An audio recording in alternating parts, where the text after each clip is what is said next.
बिस्मिल्लाहिर्रहमानिर्रहीम। Dear students, आज हम लोग फर्स्ट ईयर फिजिक्स का मॉडल पेपर सॉल्व करेंगे। आपको पता है फर्स्ट ईयर फिजिक्स में 42 एमसीक्यूज आएंगी, तकरीबन 50% पेपर है ये, 85 में से 42 और 50 मिनट्स हमें इसका टाइम दिया जाएगा। इस मॉडल पेपर के बाद मैं 2019, 18, 17 सारे पेपर अपलोड कर दूंगा एमसीक्यूज़ के, और कुछ कॉलेजेस के जो पेपर हैं उसकी भी एमसीक्यूज़ को सॉल्व कर कर अपलोड कर दूंगा। पहली वीडियो थोड़ी लंबी बनेगी, सब्र के साथ ज़रा देखिएगा क्योंकि इसमें मैं कई चीज़ें क्लियर करूंगा। नेक्स्ट आने वाली वीडियोस जो एमसीक्यूज़ की होंगी उसका टाइम छोटा होता चला जाएगा क्योंकि काफ़ी कॉन्सेप्ट यहाँ क्लियर होते जाएंगे। मैं खाली एक एमसीक्यूज़ से एक आंसर नहीं बताऊँगा, ठीक है। आप सीखने की कोशिश करिएगा इसको, और अगर पसंद आए आपको तो फिर आप अपने दोस्तों से भी शेयर करिएगा। कोई कमी पेशी हो तो अपने मैसेजेस के ज़रिए मुझे ज़रूर बताइएगा।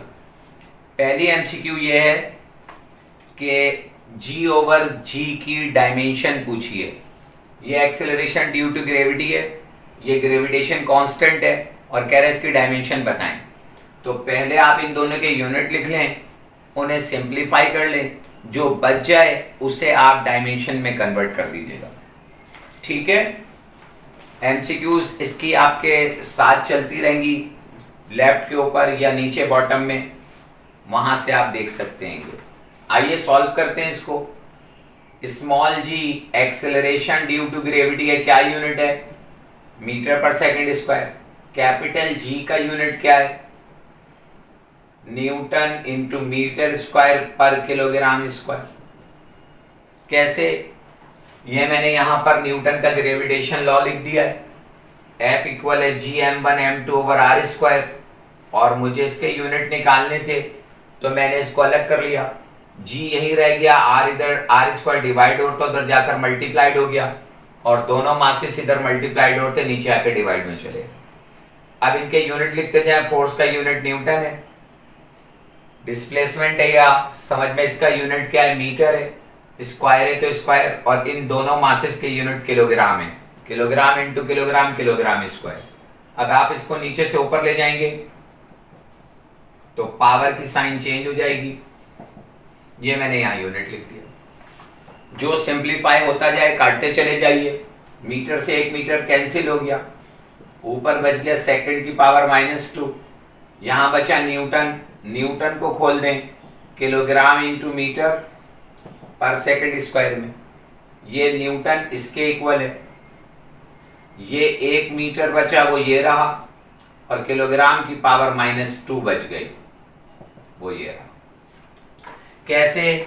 न्यूटन का सेकंड लॉ ऑफ मोशन है, F इक्वल टू m है, तो मास का यूनिट क्या है? किलोग्राम, और एक्सेलरेशन का यूनिट क्या है? मीटर पर सेकंड स्क्वायर, और फोर्स का यूनिट क्या होता है? न्यूटन। तो न्यूटन में ये सब कुछ छुपा हुआ है, किलोग्राम इंटू मीटर पर सेकंड स्क्वायर। तो मैंने न्यूटन को भी खोल दिया। अब क्या हो रहा है? सेकंड की पावर -2 से सेकंड की पावर -2 कैंसिल। अगर देखा जाए तो टाइम की डायमेंशन कैंसिल हो गई है। तो ऑप्शन में देखेंगे, अगर एक ही ऑप्शन ऐसा है जिसमें टाइम की डायमेंशन क्या हो गई? मौजूद नहीं होगी, यानी टी की पावर 0 होगी, तो वो टिक कर देंगे। फिर जब हमने ऑप्शन देखे तो पहले ऑप्शन में t 0 है, और चौथे ऑप्शन में भी t 0 है, इसलिए फर्दर सॉल्व करेंगे। अगर सही है ना, t ये टाइम सेकंड क्या था? टाइम के लिए था, कैंसिल हो गया था खेल से, सही है, तो हम टिक कर देते अगर चौथे ऑप्शन में t 0 नहीं होता तो। फर्दर सॉल्व करेंगे।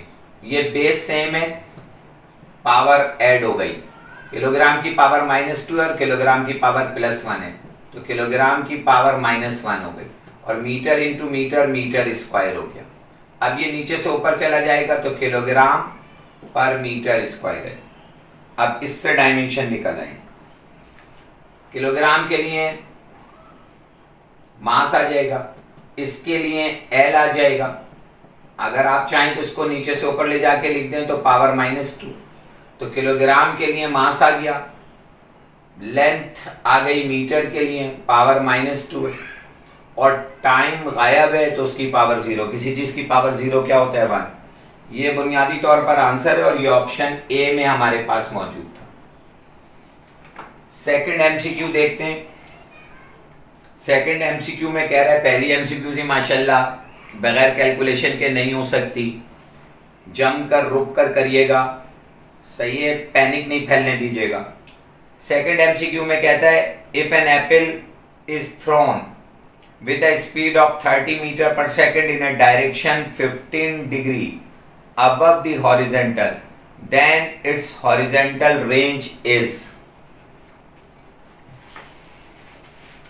प्रोजेक्टाइल मोशन का क्वेश्चन लग गया है, थीटा दिया हुआ है 15 डिग्री और स्पीड दी हुई है v नॉट 30 मीटर पर सेकंड की।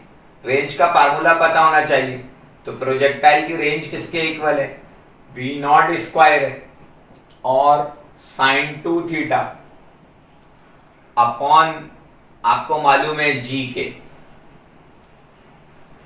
ये है फार्मूला।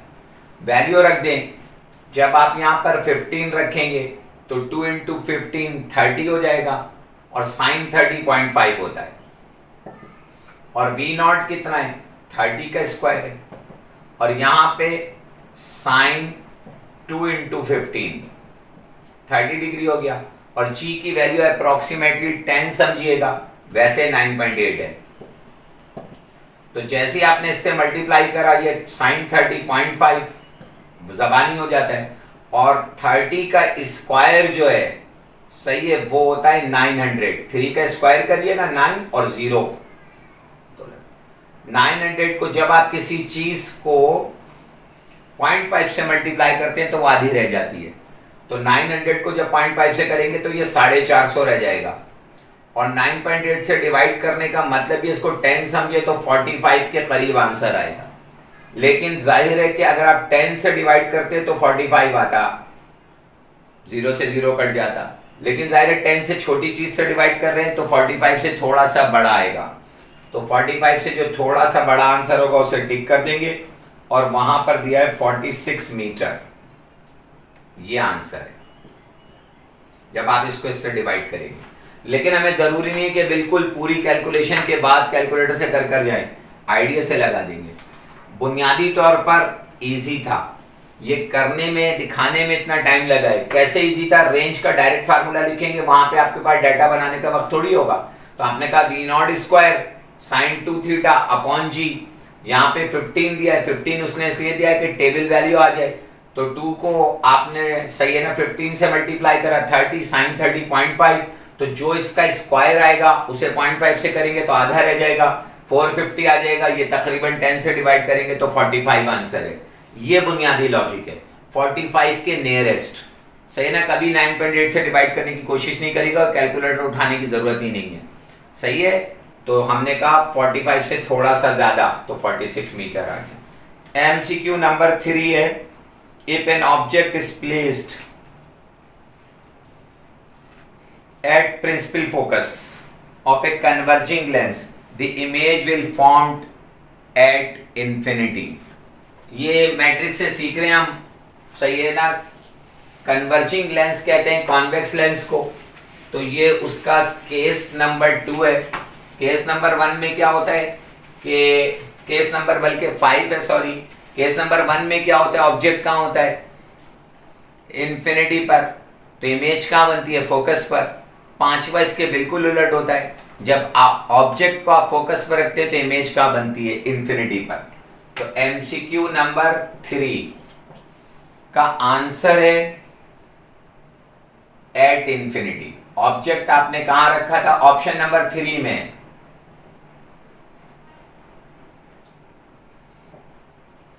कोई फायदा नहीं है इस केस का आंसर बता देने का, 6 के 6 केसेस याद होना जरूरी है, इसलिए मैंने कहा था वीडियो लंबी हो जाएगी। पहले केस में ऑब्जेक्ट कहां पर होता है, इंफिनिटी, तो इमेज कहां बनती है, कन्वर्जिंग लेंस में, जिसे कॉन्वेक्स लेंस कहते हैं आप, सही है, डबल कॉन्वेक्स लेंस, तो आपकी इमेज कहां बनती है, फोकस पर। सेकंड केस में क्या होता है, ऑब्जेक्ट बियॉन्ड 2f होता है, सेंटर ऑफ कर्वेचर के बाहर, तो इमेज बनती है 2f और f के दरमियान। थर्ड केस में ऑब्जेक्ट कहाँ आ जाता है 2f पर, तो इमेज भी कहाँ बनती है 2f पर। फोर्थ केस में ऑब्जेक्ट कहाँ आ जाता है बिटवीन 2f एंड f, यानी सेंटर ऑफ कर्वेचर और प्रिंसिपल फोकस के दरमियान, तो इमेज क्या होती है बियॉन्ड 2f बनने लगती है। फिफ्थ केस में ऑब्जेक्ट कहाँ आ जाता है फोकस पर, तो इमेज कहाँ बनती है सही ना इंफिनिटी पर। और सिक्स केस में ऑब्जेक्ट कहाँ आ जाता है between optical centre and principal focus, तो इमेज क्या बनती है same side of the object बनती है और वर्चुअल और इरेक्ट होती है। और डबल कॉन्वेक्स लेंस के शुरू के 5 केस में उसे क्या कहते रहते हैं आप कि ये एक कॉन्वेक्स लेंस है, डबल कॉन्वेक्स लेंस है।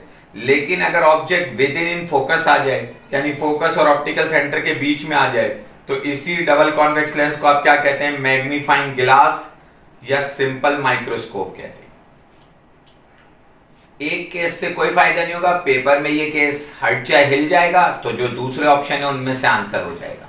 इसलिए पहली वीडियो में थोड़ा सा टाइम जरा ज्यादा लगेगा, सब्र और शुक्र के साथ देखिएगा, मुस्तकिल मिजाजी के साथ।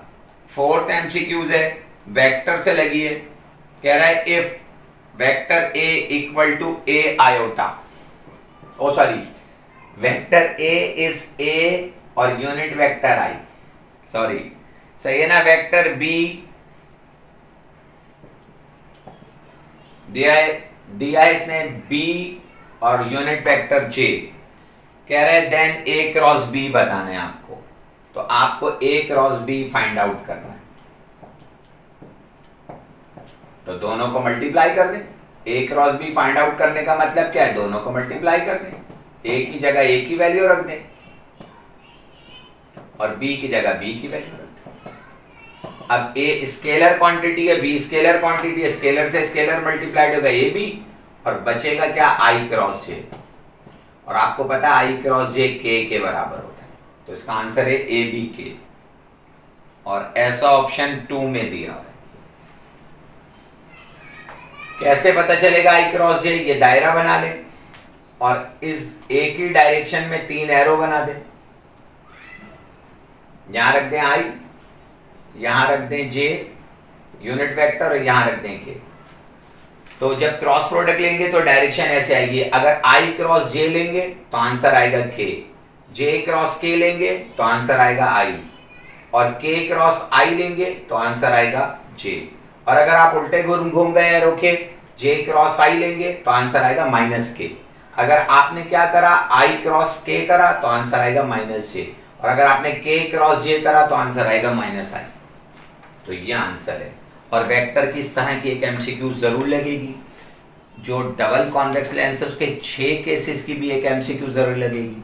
रट्टे नहीं मारिएगा, खाली टिक पे नहीं जाइएगा, जम कर करिएगा ठहराव और सुकून के साथ, पैनिक नहीं फैलने दीजिएगा, टॉपिक कवर करिएगा पूरे एमसीक्यूज के जरिए। एमसीक्यू नंबर है 5, the SI unit of intensity level of sound. आपको पता है इंटेंसिटी लेवल ऑफ साउंड का के यूनिट होता है डेसिबल, और सही है ना, एसआई यूनिट होता है सोन। तो इसने 4 ऑप्शन दिए हैं, वॉट हमें पता है पावर का यूनिट है, इंटेंसिटी लेवल का नहीं। फिर कहता है डायोप्टर, आपको पता है डायोप्टर पावर ऑफ लेंस का यूनिट है।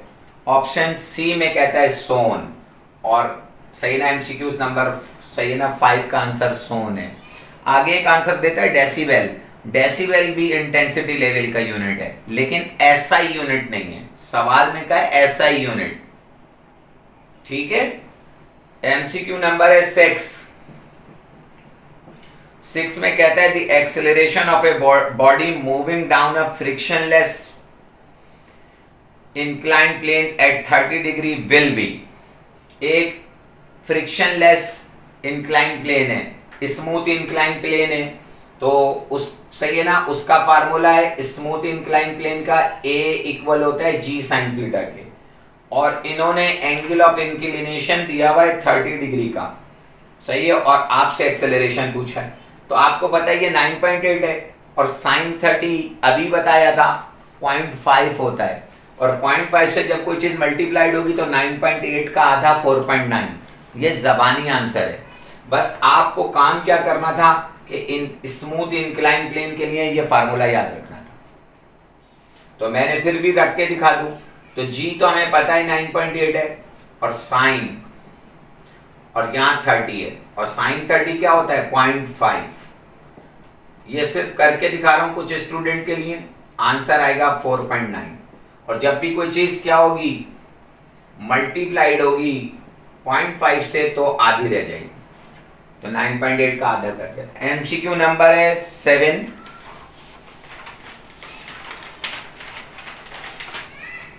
कहता है the horizontal range of a projectile depends upon, projectile की जो हॉरिजेंटल रेंज है वो डैश पे डिपेंड करती है।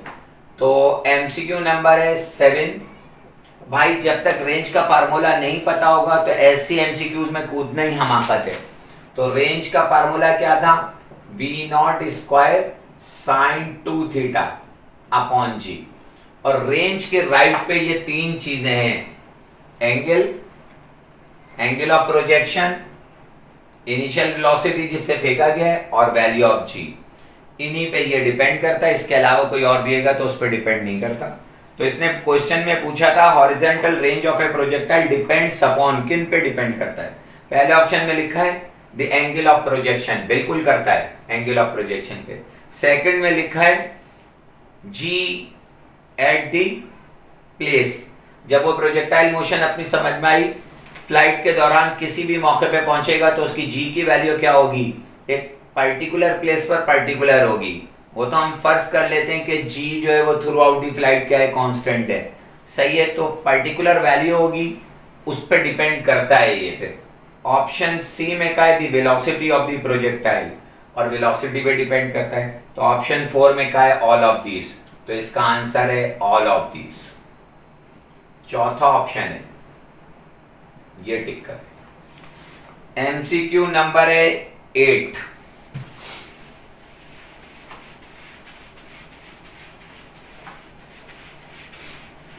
इस किस्म के किसी भी एमसीक्यूज में ना हाथ डालने की जरूरत नहीं है जब तक कि उसका फार्मूला नहीं आता। फार्मूला रखा और जहन में देखा राइट पे कौन कौन सी चीजें और कौन कौन नहीं है। कह रहा है while passing through it's equilibrium position the speed of a body executing simple harmonic motion.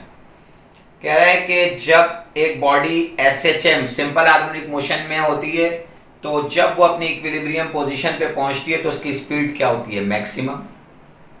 क्यों, इक्विलिब्रियम पोजीशन पर काइनेटिक एनर्जी क्या होती है, मैक्सिमम, और पोटेंशियल क्या होती है, समझ में आ गई बात, जीरो। और टर्मिनल पर, सही है, एक्सट्रीम पोजीशन पर पोटेंशियल क्या होती है, मैक्सिमम, और काइनेटिक जीरो। तो ये आप इस तरीके से लिखें,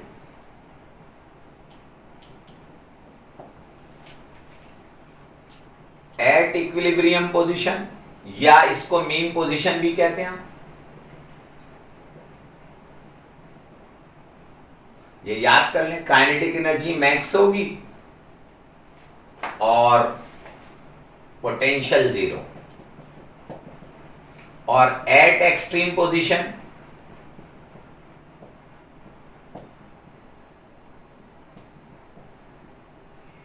काइनेटिक जीरो और पोटेंशियल मैक्सिमम। और काइनेटिक एनर्जी जब मैक्सिमम है इक्विलिब्रियम पे तो काइनेटिक एनर्जी किसका फंक्शन है भाई, kinetic energy half mv square होता है, तो वेलोसिटी के स्क्वायर के साथ डायरेक्टली डील करती है। तो कह रहे हैं समझ में, काइनेटिक एक्सट्रीम मीन पोजीशन पर काइनेटिक क्या है, मैक्सिमम। तो किसकी वजह से मैक्सिमम है, वेलोसिटी की वजह से मैक्सिमम। क्योंकि जब एक बॉडी मूव कर रही है एसएचएम में तो उसका मास तो कांस्टेंट है ना। नेक्स्ट है हमारे पास इसका, यानी आंसर क्या था 8 का। 8 के ऑप्शन दिए हुए थे इन्होंने, पहले दिया था 0, फिर कहा था मैक्सिमम, फिर कहा था 1/3, फिर कहा मिनिमम। तो आंसर है मैक्सिमम। क्यों आप सर ऐसा इतना ज्यादा क्यों कर रहे हैं, मैंने कहा आप चेंज हो सकती है, सिर्फ इक्विलिब्रियम पोजीशन को हटा के एक्सट्रीम पोजीशन कह देगा या टर्मिनल्स पे कह देगा, तो काइनेटिक एनर्जी का, यही काइनेटिक एनर्जी का आंसर जो है 0 हो जाएगा, पहला ऑप्शन। हो सकता है कि इक्विलिब्रियम पोजीशन ही रखे लेकिन काइनेटिक एनर्जी को हटा के पोटेंशियल कर दे, तो आपको पता है इक्विलिब्रियम पे पोजीशन है ना, पोजीशन क्या नाम है, इक्विलिब्रियम पोजीशन पर पोटेंशियल एनर्जी क्या होती है, जीरो। तो यहाँ पे जीरो टिक कर देंगे, इसलिए बताया जाए।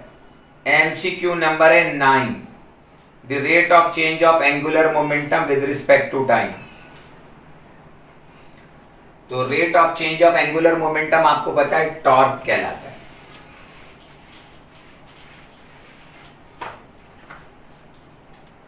ये थी 9, dl ओवर dt टॉर्क के बराबर होता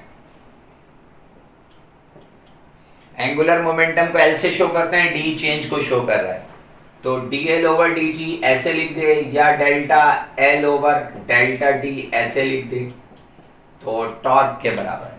और rate of change of linear momentum force होता है।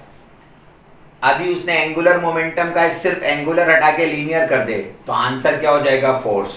और पहले ही ऑप्शन पे आंसर क्या दिया है, फोर्स, और सेकंड ऑप्शन पे एंगुलर वेलोसिटी, थर्ड पर एंगुलर एक्सेलरेशन, फोर्थ पे टॉर्क। तो इस वक्त आंसर क्या है, टॉर्क। लेकिन एक वर्ड चेंज करूं मैं, सही है, एंगुलर को हटा के लीनियर कर दूं, तो इसका आंसर फोर्स हो जाएगा। क्यों, dp ओवर dt ये मोमेंटम है, ये फोर्स है।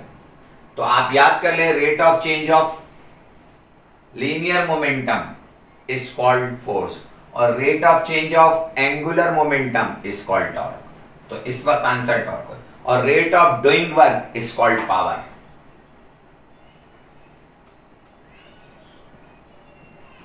ये स्केलर क्वांटिटी, ये पावर है,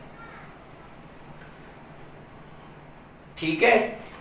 जब कोई है ना, ये तीनों याद कर ले, rate of change of angular momentum is called torque, rate of change of linear momentum is called force, rate of doing work is called power. MCQ number है 10, कह रहे हैं the laws of motion in the presence of constant acceleration are given by. ये तो बहुत ही हलवा है, सही है ना, न्यूटन। लॉज ऑफ मोशन किसने दिए हैं, आपको पता है, न्यूटन ने दिए हैं। पहले में कहता है गैलीलियन, दूसरे में कहता है न्यूटन, तीसरे में कहता है हर्ट्ज, और चौथे में कहता है कैपलर्स। एमसीक्यू नंबर 11 है the rate of doing work is zero when the angle between force and velocity is. आपको पता है रेट ऑफ डूइंग वर्क किसको कहते हैं, पावर को।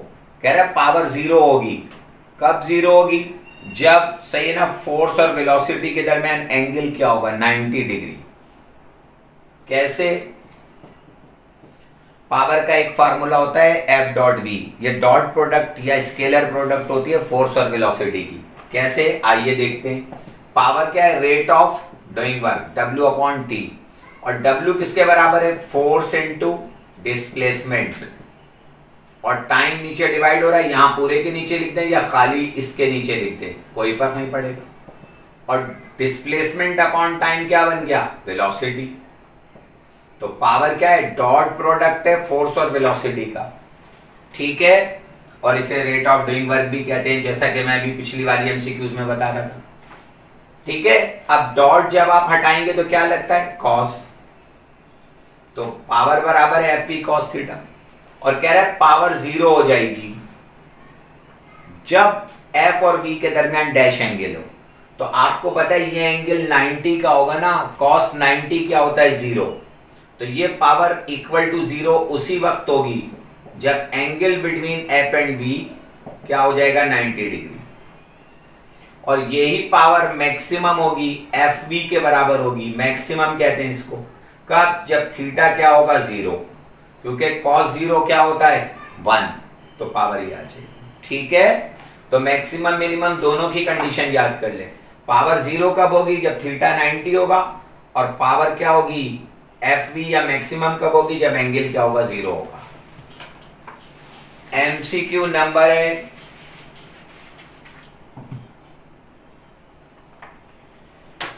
12, कहते हैं least distance of distinct vision, किसी भी चीज को वाज़ेह तौर पे देखने के लिए जो कम से कम फासला, वो आपको पता है 25 सेंटीमीटर है।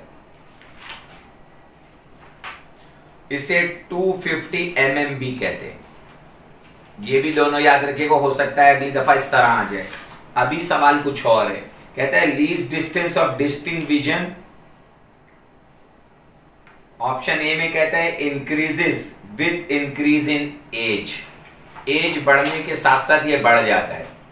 ऑप्शन 2 में कहता है decreases with increase in age, age बढ़ने के साथ साथ ये कम होता जाता है।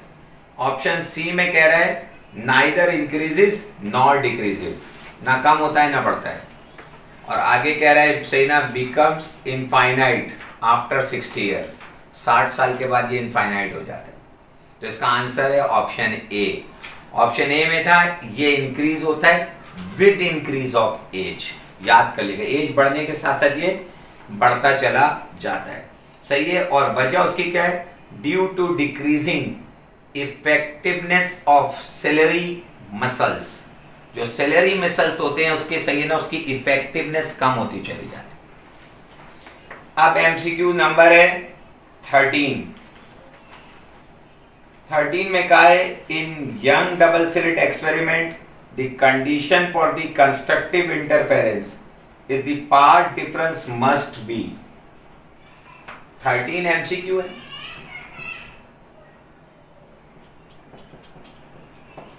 Path for constructive interference Young में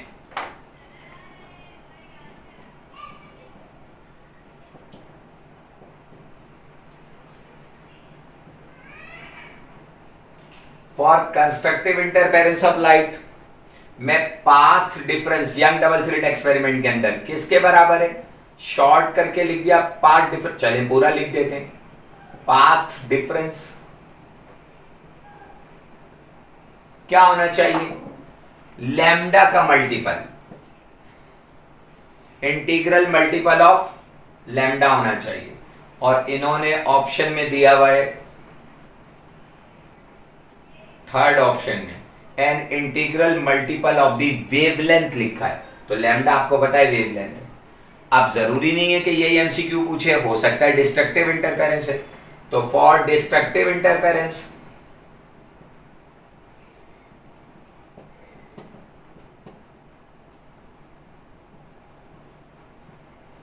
थोड़ी सी चेंजिंग हो सकती है।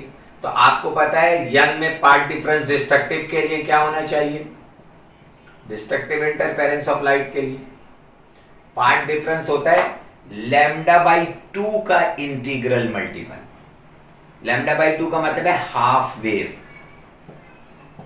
और लैम्डा बाई है ना, लैम्डा बाई 2 को ऐसे लिखेंगे m प्लस हाफ लैम्डा, तो इसको टिक कर देंगे अगर वो डिस्ट्रक्टिव इंटरफेरेंस पूछेगा। और m सब में क्या है, वो ये 0 plus minus 1 plus minus 2 plus minus 3 और अप टू, दोनों जगह ऐसे ही। एमसीक्यू नंबर है 14 the length of astronomical telescope is equal to. Astronomical telescope की जो लेंथ होती है वो बराबर होती है F O plus F E, object piece और आई पीस के सम के बराबर। इसको हो सकता है कि ऐसे भी लिख दिया जाए F1 plus F2, object piece F1 eyepiece F2।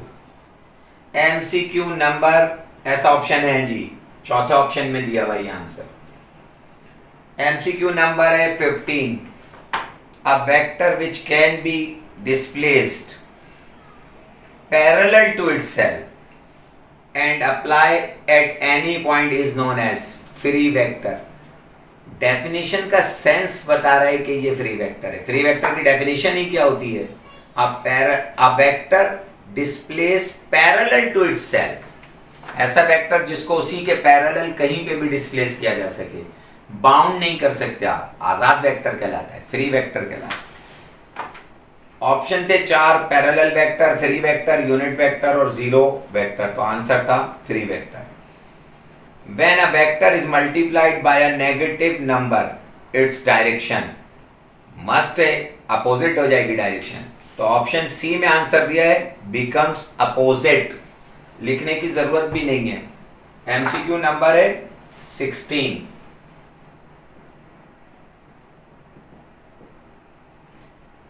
Theoretical थी तो डायरेक्ट कर दिया भाई। कोई भी वेक्टर है, ए एक वेक्टर है इस डायरेक्शन में, अगर मैं इसे किसी भी सही है ना माइनस स्केलर नंबर से मल्टीप्लाई कर दूं तो क्या होगा, इसकी डायरेक्शन क्या हो जाएगी, चेंज हो जाएगी।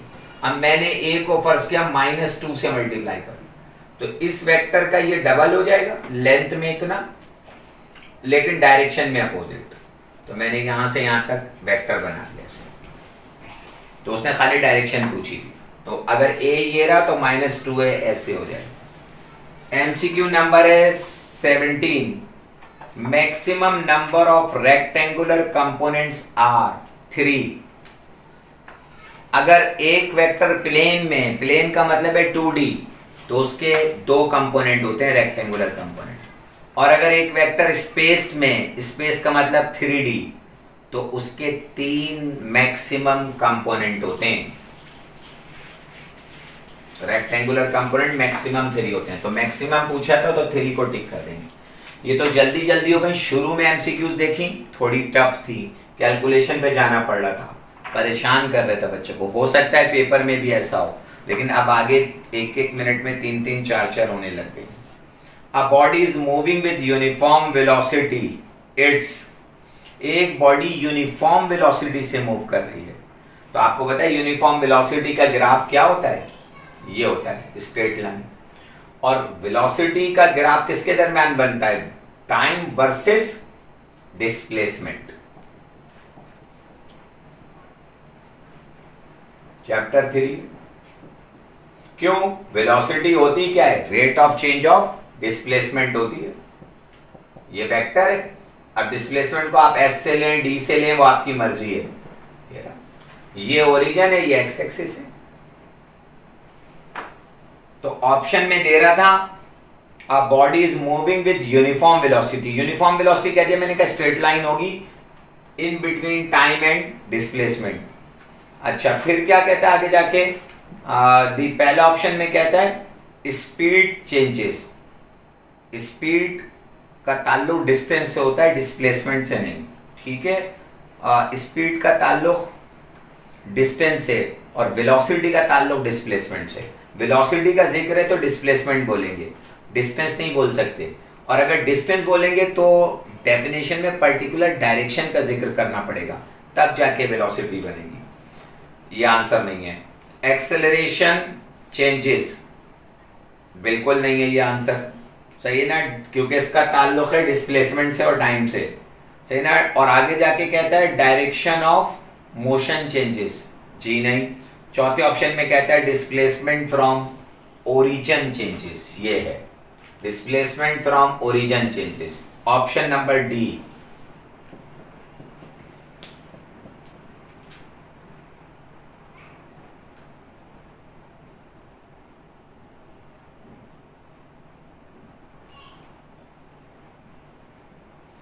ये आंसर है। अब है ये थी एमसीक्यू हमारे 18। अब है 19। कह रहे हैं during long jump athlete runs before taking the jump. आपको पता है लॉन्ग जंप लगाने में एक एथलीट क्या करता है, सही ना, पहले से दौड़ता हुआ आता है। जंप लगाने से पहले से दौड़ता हुआ आता है, फिर अपने स्टार्टिंग पॉइंट जो होता है वहां पर पैर रखकर और फिर जंप मारता है। आगे जाके कहता है बाय डूइंग सो ही, पहला ऑप्शन देता है provide him a larger inertia, जी नहीं। सही है ना, डिक्रीज द इनर्शिया, इनर्शिया को कम करने के लिए। डिक्रीज हिज इनर्शिया, अपने इनर्शिया को कम करने के लिए नहीं। डिक्रीज हिज मोमेंटम, वो तो दौड़ता हुआ आ रहा है, वेलोसिटी बढ़ाता हुआ आ रहा है, तो वेलोसिटी बढ़ने से तो मोमेंटम बढ़ेगा, ये भी नहीं। तो ऑप्शन नंबर 4 आंसर। चौथा क्या कहता है, इंक्रीज हिज मोमेंटम, पहले से दौड़ता हुआ क्यों आ रहा है, अपने मोमेंटम को बढ़ाते हुए, सही है ना। और इसकी वजह से क्या होगा, वो ज्यादा लंबी जंप लगा सकता है। तो आंसर है इंक्रीजिंग दी मोमेंटम। यहीं लिख देता हूं 19 का आंसर।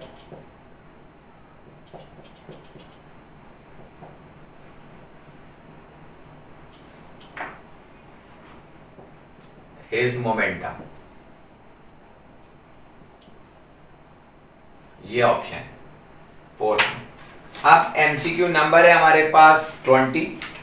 कह रहा है if force of friction is negligible then acceleration of two freely falling objects of different masses same होगा। एक्सेलरेशन ड्यू टू ग्रेविटी, दो आजादाना गिरते हुए जिस्म, अगर सही ना इनके लिए फ्रिक्शन को नजरअंदाज कर दिया जाए, एयर फ्रिक्शन को या किसी भी किस्म की फ्रिक्शन को, और अगर मैं इनको ड्रॉप करूं तो ये दोनों क्या होंगे, एक साथ जमीन पे गिरेंगे, क्योंकि सबके लिए वैल्यू ऑफ जी तो सेम है और वैल्यू ऑफ जी मोशन है ना, जिसे एक्सेलरेशन कहते हैं यहाँ, तो दोनों क्या होंगे, एक साथ सही ना जमीन पर गिरेंगे। एक्सेलरेशन पूछा था, दोनों का जी सेम है, पहले ही ऑप्शन है सेम, आगे तो सोचने की जरूरत ही नहीं है। एमसीक्यू नंबर 20 का आंसर है द सेम। आगे फिर उसने वही कहा है डिफरेंट, थर्ड में कहा है smaller masses has smaller acceleration, कह रहा है छोटा मास जो उसका एक्सेलरेशन छोटा कम होगा। हैवियर बॉडी हैज ग्रेटर, कह रहा है जो भारी बॉडी है उसका एक्सेलरेशन ड्यू टू ग्रेविटी ज्यादा होगा। बिल्कुल गलत, गैलीलियो है ये। नेक्स्ट है 21st, the angle of projection for which the horizontal range and maximum height becomes equal, ये कैलकुलेशन पर आ गया थे। 21st एमसीक्यू है और कह रहा है कि एंगल ऑफ प्रोजेक्शन बताना है प्रोजेक्टाइल का जबकि उसकी हॉरिजेंटल रेंज और मैक्सिमम हाइट बराबर है, यानी ये गिवन दिया है रेंज और हाइट बराबर है, हाइट बराबर है, तो रेंज की जगह रेंज का फार्मूला लिख दें, हाइट की जगह हाइट का फार्मूला। रेंज का फार्मूला अभी लिखा था इसी वीडियो में, V nought square sine 2 theta upon G, और इसका क्या है V nought square sine square theta upon 2g। Height का फार्मूला ये है V nought square sine square theta upon 2g, और सही ना रेंज का फार्मूला है V nought square sine 2 theta upon G. अब आप इसको सॉल्व कर लें, वी नॉट स्क्वायर से वी नॉट स्क्वायर गया, जी से एक जी गया, साइन 2 थीटा को खोल के लिखेंगे तो 2 साइन थीटा कॉस थीटा बनेगा, और ये है साइन स्क्वायर थीटा, तो एक साइन से एक साइन भी कैंसिल, ये इधर मल्टीप्लाइड होता साइन इधर आके डिवाइड हो जाता। अब ये बचा 2 कॉस थीटा, इसके कॉस को नीचे ले जाएं, आपकी खातिर एक स्टेप बढ़ा रहा हूं, कॉस को नीचे ले जाएं,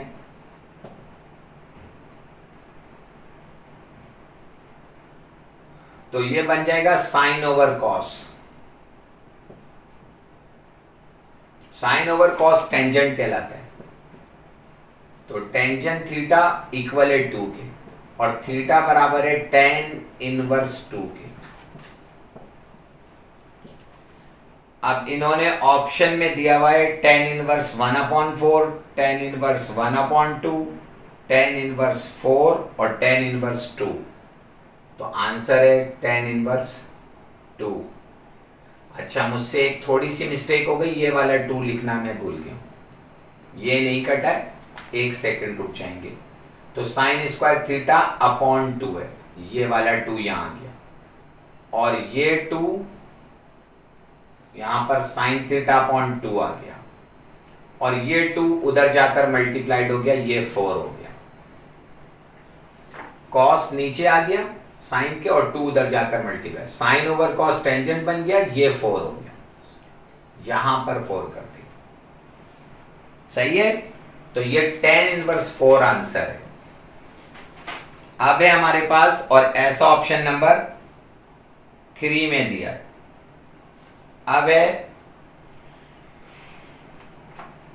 22 में कहता है the expression for centripetal acceleration is given as, यहां पे करते हैं 22। सेंट्रीपिटल एक्सेलरेशन का फार्मूला है, वैसे तो आर ओमेगा स्क्वायर है, लेकिन फिर AC बराबर होता है v स्क्वायर ओवर आर, ये सेंट्रीपिटल एक्सेलरेशन है, मैट्रिक्स से याद किया। v बराबर होता है आपको पता है r ओमेगा के,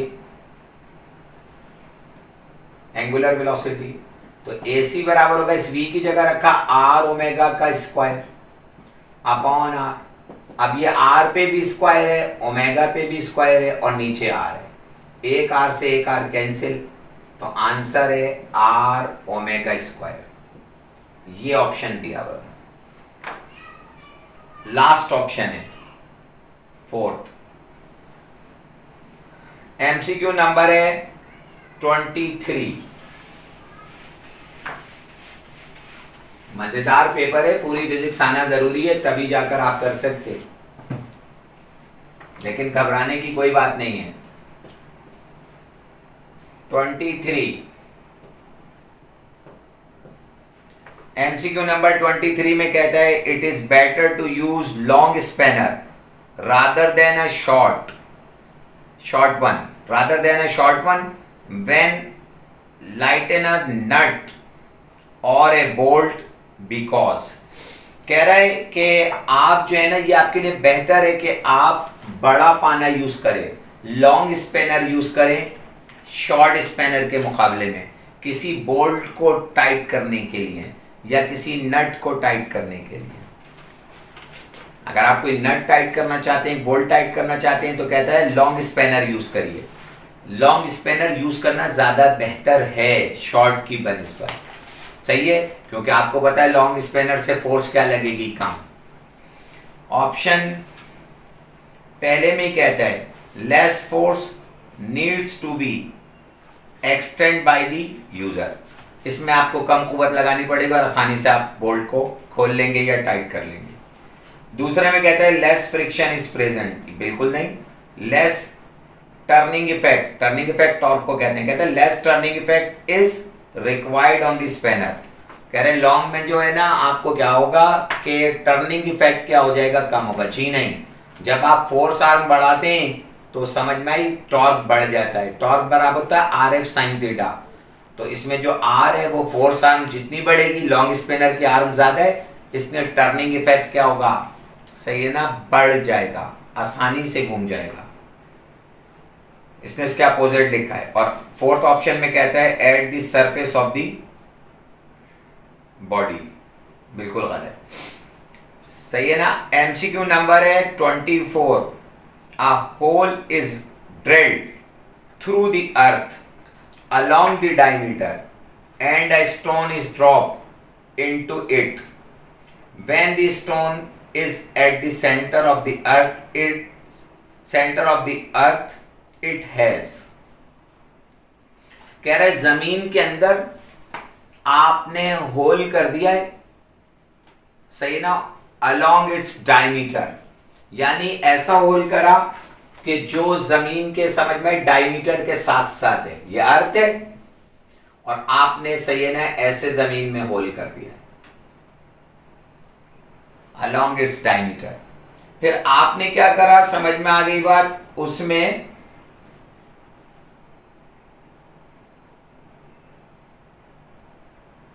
एक पत्थर डाल दिया, स्टोन का वर्ड है यार, डाल दिया। अब आगे जाके कहता है, सही है ना, when the stone is at the center, जब स्टोन जमीन के सेंटर पे पहुंच गया, यहां पर पहुंच गया, सही है, it has, ये क्या रखता है, ऑप्शन ए में कह रहा है मास, यही आंसर है। कहने लगे क्यों, मैंने कहा मास तो एवरीवेयर कांस्टेंट होता है, तो यहां पर पहुंचकर मास तो रखते ही रखता है। मजेदार बात है कि अगले 3 आंसर देखकर और क्लियर हो जाएगा। वैसे ये आंसर था बिल्कुल क्लियर, मास कोई खत्म थोड़ी हो जाएगा या बढ़ थोड़ी जाएगा। बी में कह रहा है वेट,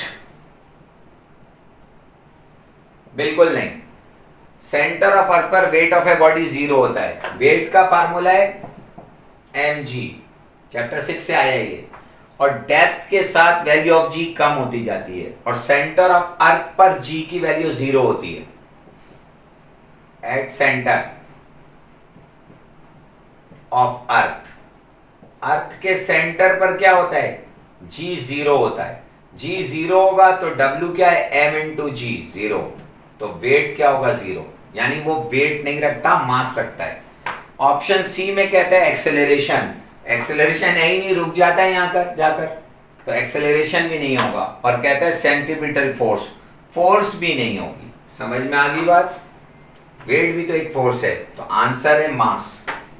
एमसीक्यू नंबर है 20, ये जो हम बता रहे थे ये 24 थी, 24 थी ये, और अब हम 25 की तरफ जा रहे हैं, ये 25 की तरफ है।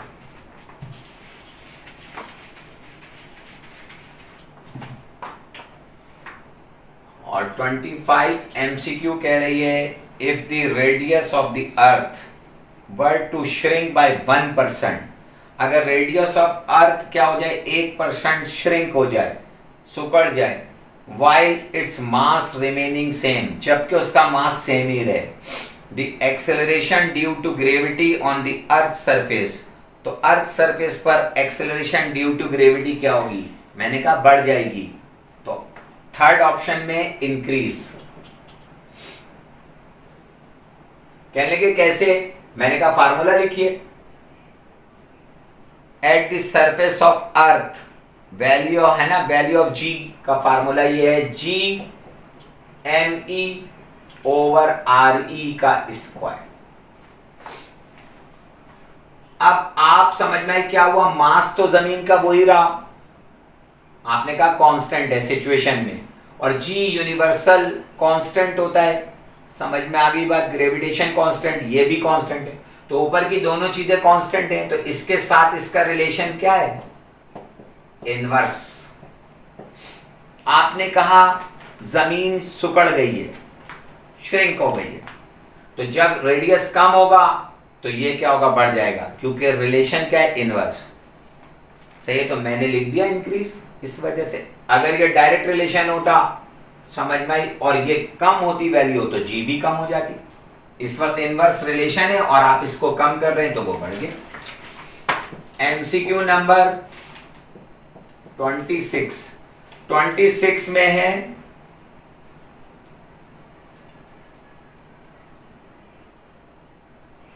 जी, when a person goes down to the bottom of deep mine compared to his weight on the surface, then its weight will decrease। उसका आंसर इंक्रीज था, इसका डिक्रीज। एक जो पर्सन है वो क्या हो गया, डीप माइन में चला गया है, कान के अंदर चला गया है, तो उसका वेट सरफेस पर उसके वेट के मुकाबले में क्या हो जाएगा, कम। कहने लगे क्यों कम, अभी पिछले वाली उसमें बताया है मैंने एमसीक्यू के अंदर, वेट होता है mg और डेप्थ के साथ g की वैल्यू कम हो जाती है, सही ना, जब g की वैल्यू कम होगी तो वेट ऑफ ए बॉडी भी क्या हो जाएगा, कम हो जाएगा। एमसीक्यू नंबर है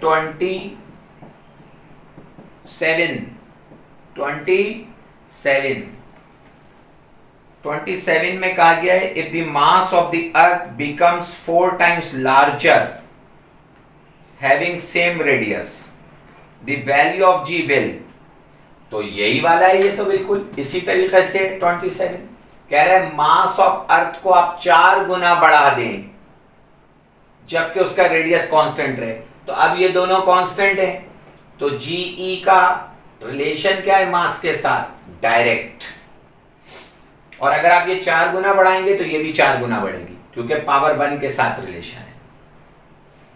कह रहा है रेडियस को कांस्टेंट रखा है और अर्थ के मास को 4 टाइम्स राइज कर दिया है, तो वैल्यू ऑफ जी पे क्या फर्क पड़ेगा, मैंने कहा वैल्यू ऑफ जी 4 टाइम्स हो जाएगी, जो उसकी वैल्यू है 9.8 उसे 4 से मल्टीप्लाई कर दिएगा, तो इंक्रीज बाय 4 टाइम्स, तो इसमें ऑप्शन दिया है बिकम्स 4 टाइम्स लार्जर, ठीक है, ऑप्शन 2 में दिया है। लिखूं क्या मैं, लिखना तो नहीं है ना, बिकम्स 4 times larger.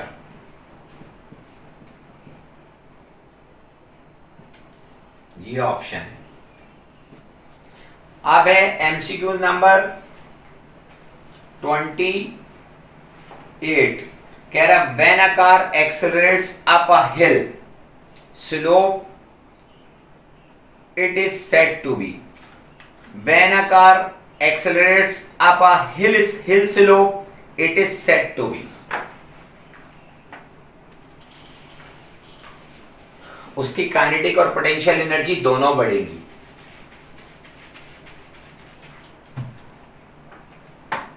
ये थी एमसीक्यूज। फिर पढ़ते हैं। कहता है when a car accelerates up a hill slope it is said to be. पहले कह रहा है loss of both potential and kinetic, गलत। सही है ना। सेकंड में कह रहा है gain of both potential and kinetic, मैंने कहा ये सही है, option 2।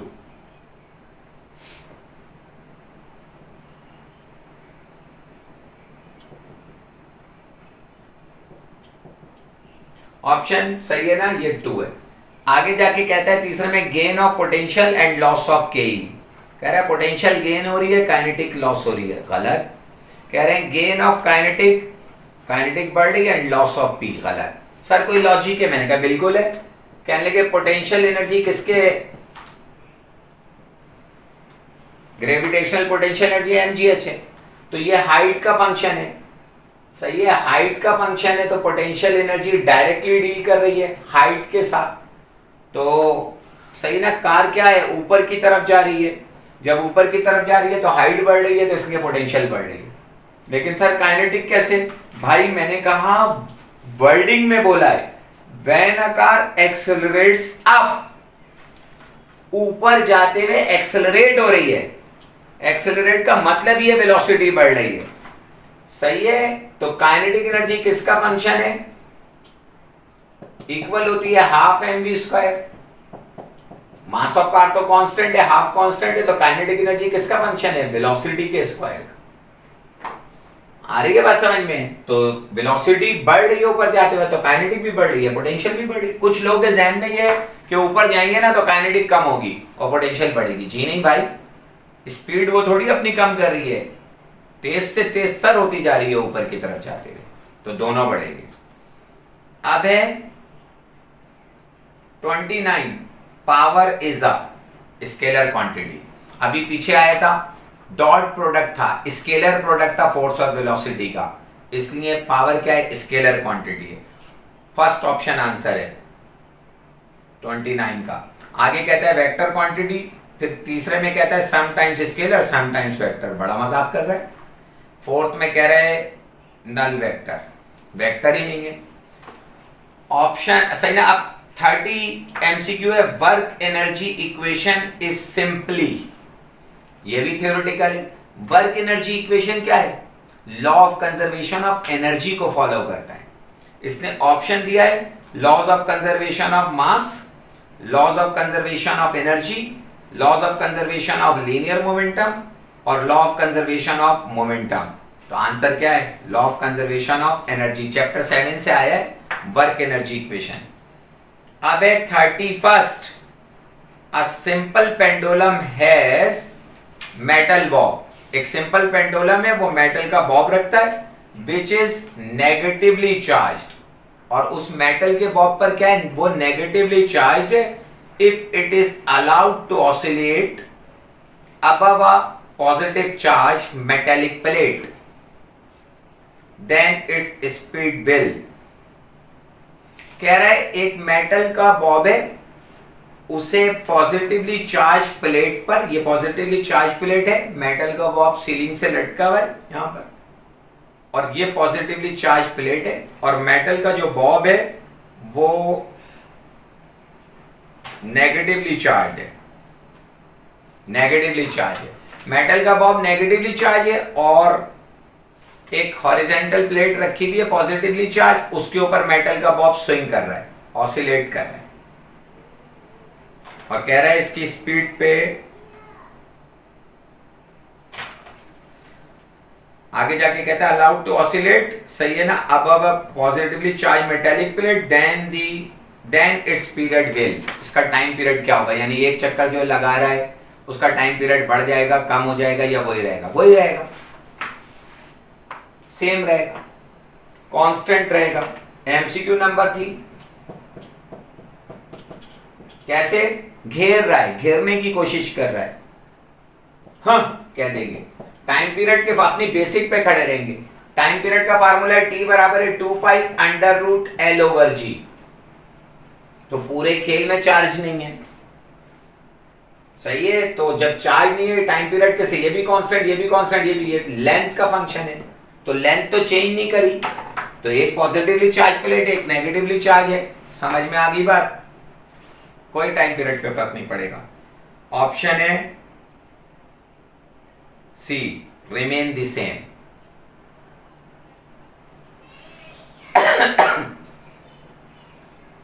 (32) which one of the following properties of sound is affected by change in air temperature? Air का टेम्परेचर चेंज होने से स्पीड ऑफ साउंड पे फर्क पड़ेगा, सही है, और स्पीड जो चेंज होगी वो आपको पता है या तो फ्रीक्वेंसी चेंज हो या वेवलेंथ चेंज हो, और फ्रीक्वेंसी कभी चेंज नहीं होती, इसलिए चेंज ऑफ वेवलेंथ की वजह से। आपको पता है, समझ में आई, वी किसके बराबर होता है, एफ लैम्डा, कभी पढ़ा होगा। और टेम्परेचर का इफेक्ट आता है वेलोसिटी ऑफ साउंड पर, वेलोसिटी ऑफ साउंड टेम्परेचर का फंक्शन होती है, सही है। तो अगर ये इफेक्टेड हो रही है तो इन दो में से कोई एक चीज चेंज होगी, तभी तो ये चेंज होगा। ये दोनों कांस्टेंट हैं तो वेलोसिटी भी कांस्टेंट रहेगी, और फ्रीक्वेंसी कभी चेंज नहीं होती।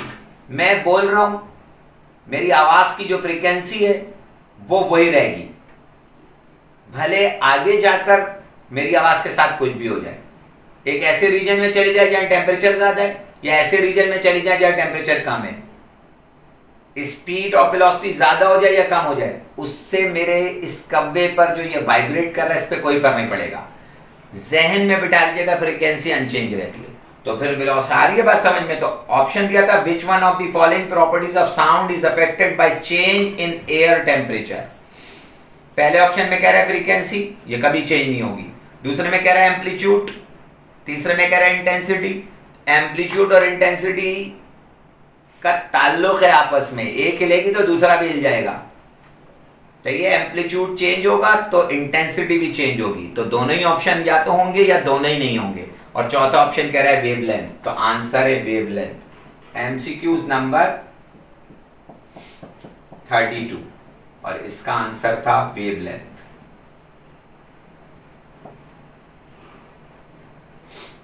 अब है 33।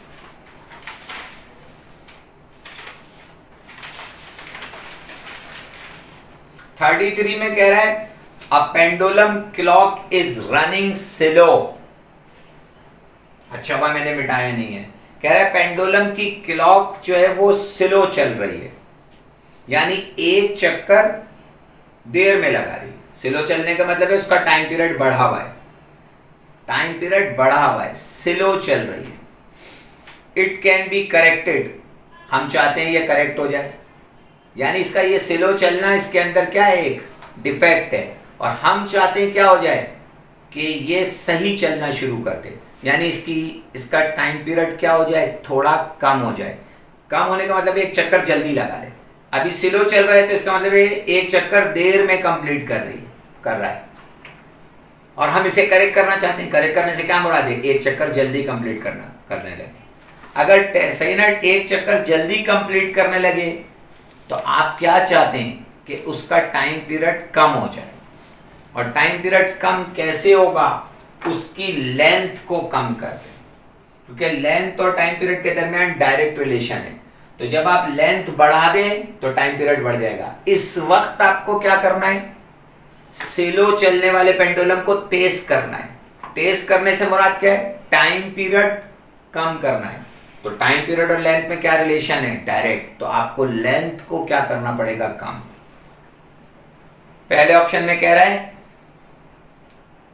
क्वेश्चन दोबारा पढ़ दूं। A pendulum clock is running slow, it can be corrected by making this pendulum longer. पहला ऑप्शन था, नहीं, लॉन्ग करा तो टाइम पीरियड बढ़ जाएगा, और टाइम पीरियड बढ़ जाएगा तो और स्लो हो जाएगा, शॉर्टर, यही आंसर है। तो 33।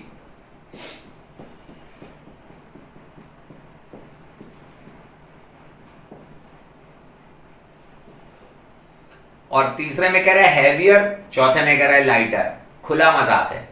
क्यों? टाइम पीरियड जो है वो मास पे डिपेंड नहीं करता, मास कम और ज्यादा हो टाइम पीरियड पे कोई फर्क नहीं पड़ेगा। सही है। हो सकता है ये एमसीक्यूज चेंज होकर आए। अभी क्या कह रहा है? स्लो चल रहा है, कह रहा है फास्टर चल रहा है।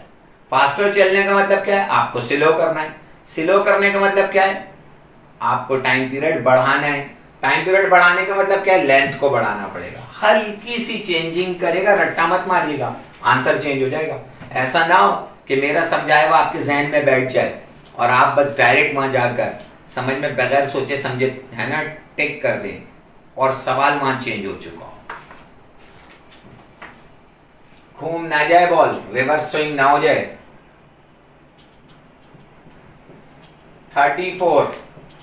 34 में कह रहा है when the net torque acting on the system is zero, which of the following will be constant? भाई एक्सटर्नल टॉर्क की मौजूदगी में, एक्सटर्नल टॉर्क की, सही है ना, एब्सेंस के अंदर angular momentum of A particle और सिस्टम ऑफ पार्टिकल क्या रहता है? Remains constant. ये है law of conservation of angular momentum. Law of conservation of angular momentum क्या है? एल कांस्टेंट, इसको कहते हैं लॉ ऑफ कंजर्वेशन ऑफ। लेकिन इसके लिए शर्त है टॉर्क जीरो हो, और टॉर्क जीरो को क्या कहेंगे? Absence of external torque. वहीं से शुरू करा इसने, कहता है when the net torque acting on the system is zero. ये बोल दिया था, कह रहे सिस्टम का नेट टॉर्क क्या है? Zero. Which of the following will be constant? कह रहा है क्या चीज कांस्टेंट होगी? Force, angular momentum, linear momentum, और सही है रोटेटर मोशन। मैंने कहा भाई एंगुलर मोमेंटम ये कांस्टेंट होगा, और इसी को क्या कहते हैं? Law of conservation of angular momentum कहते हैं। चैप्टर नंबर 5 से आया है। एमसीक्यू नंबर है 35। 35 में कह रहा है double slit arrangement is suggested by Young in order to obtain. Young ने जो डबल स्लिट एक्सपेरिमेंट सजेस्ट करा, समझ में आ गई बात? क्या चीज हासिल करने के लिए? Face coherent. Young double slit experiment है ना, इंटरफेरेंस की कंडीशन में शामिल है। लाइट मस्ट भी क्या होनी चाहिए? Face coherent. तो डबल स्लिट क्यों ली थी यंग ने? समझ में आ गई बात? क्या चीज हासिल करना चाहता था? Face coherent. पहले में कहता है मोनोक्रोमेटिक लाइट, सेकंड में कहता है फेस कोहेरेंस, थर्ड में कहता है कंस्ट्रक्टिव इंटरफेरेंस, फोर्थ में कहता है डिस्ट्रक्टिव इंटरफेरेंस। तो समझ में, ये दोनों ही ऑप्शन नहीं होंगे आखिर के। तो जब कंस्ट्रक्टिव होगा तो डिस्ट्रक्टिव इंटरफेरेंस भी होगा। तो फेस कोहेरेंस को हासिल करने के लिए उसने डबल स्लिट की अरेंजमेंट की थी। एमसीक्यू नंबर है 36। अच्छा 35 का लिख दूं आंसर? इन्होंने जो ऑप्शन दिया है वो है फेस कोहेरेंस, सेकंड ऑप्शन है। अब 36 में कहता है the diffraction observe by diffraction grating can also be termed as multiple slit diffraction. है ना, डायफ्रैक्शन ग्रेटिंग से अगर आप डायफ्रैक्शन हासिल कर रहे हैं तो डायफ्रैक्शन ग्रेटिंग में तो क्या होता है? सेवरल नंबर ऑफ स्लिट्स होती हैं। समझ में आ गई बात? तो क्या कहेंगे? मल्टीपल स्लिट डायफ्रैक्शन है ये। ऑप्शन नंबर 3 में दिया हुआ है।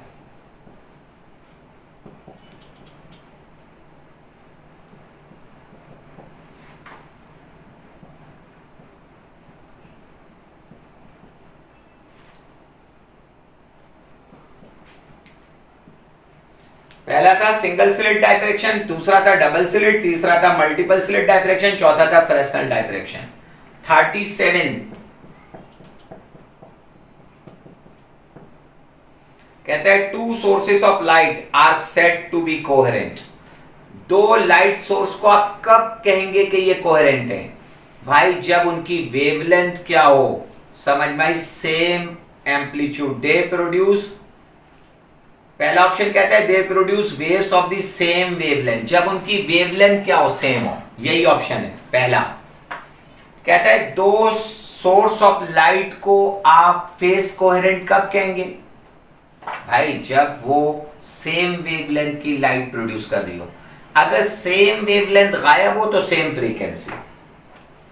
मैं यहां लिख देता हूं, क्या कहा इन्होंने? Source of light to be phase coherent, है ना, बी कोहेरेंट। क्या होना चाहिए इसके लिए? ये सोर्स ऑफ लाइट, ये क्वेश्चन है, फॉर करके लिख देता हूं, टू बी कोहेरेंट।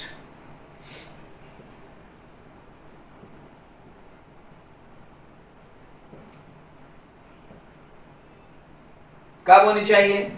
जब उनकी क्या हो, वेवलेंथ सेम हो।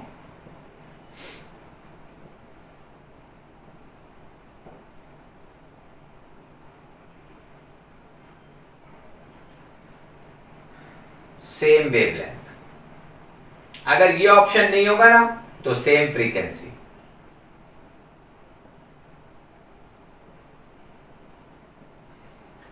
अब एक एक करके, ये सही है ना, ये कंडीशन होनी चाहिए। अब एक एक करके देखते हैं। They produce waves of a same wavelength, यही आंसर है। They have the same amplitude of vibration, नहीं। They produce waves in the medium simultaneously, ये भी सही नहीं है। They produce waves of the same amplitude, ये भी सेम नहीं है। आ रही है बात समझ में? इन दो में से कोई एक ऑप्शन होता है और इसने वेवलेंथ से दिया इस दफा। नेक्स्ट है 38। If we narrow the distance between two slits in young double slit experiment, the fringes width increase। अगर आप क्या करेंगे, यंग डबल स्लिट एक्सपेरिमेंट में डिस्टेंस बिटवीन स्लिट को कम करेंगे तो क्या हो जाएगा? समझ में आ गई बात? फ्रिंज विड्थ बढ़ जाएगी। कैसे? यानी फ्रिंज की जो चौड़ाई है वो बढ़ जाएगी। एमसीक्यू नंबर थी 38 और आपको पता है फ्रिंज स्पेसिंग का फार्मूला है, सही है ना, एल लैम्डा ओवर डी। और डी जो है क्या है? डिस्टेंस बिटवीन स्लिट है। और सही है ना, फ्रिंज स्पेसिंग या फ्रिंज विड्थ का फार्मूला क्या है? इसके साथ ये इनवर्सली डील कर रहा है। अगर आप इसको कम करेंगे तो ये इंक्रीज हो जाएगा। तो आंसर है इंक्रीज, उल्टा ना हो जाए। अगर ये क्या करेगा, फार्मूले के बगैर मत करिएगा ये, अगर ये क्या करेगा, डिस्टेंस बिटवीन स्लिट को बढ़ा देगा तो ये कम हो जाएगा। तो फ्रिंज की सही है ना, विड्थ कम हो जाएगी। 39 क्या कह रहे थे? Point to which the light ray are brought to focus is called principal focus. जिस नुक्ते पर लाइट वेव्स आके जमा होती हैं उसे प्रिंसिपल फोकस कहते हैं या खाली फोकस कहते हैं। ये तो पहले ही ऑप्शन है। 40 कहते हैं if the magnification of the lens is 6 and the image distance is 24। Magnification दे दिए 6 और इमेज डिस्टेंस दे दिया है 24 और कहा जा रहा है ऑब्जेक्ट डिस्टेंस बताना है p। तो आपको पता है कि मैग्निफिकेशन का फार्मूला क्या है? q upon p। मैट्रिक्स से सीख रहे हैं आप। ये 6 है और ये 24 है, जबानी भी कर सकते थे। p उधर चला जाएगा, 24 ओवर 6, तो ये आ जाएगा 4। तो 4 सेंटीमीटर है आंसर। क्योंकि ये सेंटीमीटर में दिया हुआ था। ठीक है, डिस्टेंस बिटवीन, कहते हैं distance between two consecutive crest और trough is known as wavelength. ये तो आपको आता ही होगा। कंसेक्यूटिव क्रेस्ट और ट्रफ के दरमियान, ये कंसेक्यूटिव क्रेस्ट है और अगर आप आगे और बढ़ा लें इसको तो ये कंसेक्यूटिव ट्रफ है। तो इन दो कंसेक्यूटिव क्रेस्ट के दरमियान जो डिस्टेंस होता है वो वेवलेंथ कहलाती है। तो आंसर है वेवलेंथ। और लास्ट एमसीक्यू है, सही है ना, और कहता है to replace a bright fringe by the next bright fringe in Michelson interferometer the movable mirror is move through a distance equal to. कह रहा है कि अगर आप माइकलसन इंटरफेरोमीटर में एक ब्राइट से दूसरी ब्राइट का सैनत के दरमियान दूसरी ब्राइट फ्रिंज हासिल करना चाहते हैं तो मूवेबल मिरर को कितना डिस्प्लेस किया जाए, λ/2। दोबारा पढ़ें, to replace a bright fringe by the next bright fringe. आप एक ब्राइट फ्रिंज से नेक्स्ट ब्राइट फ्रिंज को रिप्लेस करना चाहते हैं तो मूवेबल मिरर को कितना आपको डिस्प्लेस करना चाहिए। ये मूवेबल मिरर का फार्मूला है, समझ में आई, तो वो λ/2 होना चाहिए। x जो है वो किसके बराबर होना चाहिए, λ/2 आंसर है। लेकिन अगर ये सवाल को ये कर देता कि ब्राइट फ्रिंज से, सही ना, नेक्स्ट डार्क फ्रिंज तक मूव करना है, तो याद रखिएगा कि ये λ/4 हो जाएगा। और ये अभी दिया है और ये आएगा पेपर में। अगर ब्राइट के बाद जो नेक्स्ट फ्रिंज है वो डार्क है, तो ब्राइट और डार्क के दरमियान अगर आपको ब्राइट से डार्क फ्रिंज लानी है तो कितना मूवेबल मिरर को मूव करना है, याद कर लीजिएगा λ/4। और अगर नेक्स्ट ब्राइट से नेक्स्ट ब्राइट तक जाना है या सही ना डार्क से नेक्स्ट डार्क तक जाना है तो आपको पता है मूवेबल मिरर को कितना डिस्प्लेस करना है, λ/2। अगर आपको ये समझ में आई हो और बेहतर लगी हो तो और लोगों से भी शेयर करिएगा और नेक्स्ट वीडियोस का इंतजार करिएगा। उसमें मैं सारी एमसीक्यूज फर्स्ट ईयर मैथ की, 10 इयर्स की और जितने पेपर्स मुझे अवेलेबल हैं कॉलेजेस के, और फिजिक्स की और केमिस्ट्री की इंशाल्लाह सीक्वेंस के साथ अब मैं अपलोड कर दूंगा। शुक्रिया बहुत बहुत, दुआओं में याद रखिए।